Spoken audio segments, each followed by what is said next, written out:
Hello, hello! Here I am with something different this time.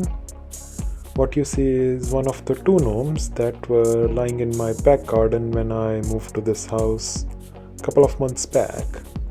So I thought I can try my never used art skills to see if I can do something better with them. So I started with this one first. And yeah, so I want you to watch the video till the end and let me know in the comments what you think. Enjoy.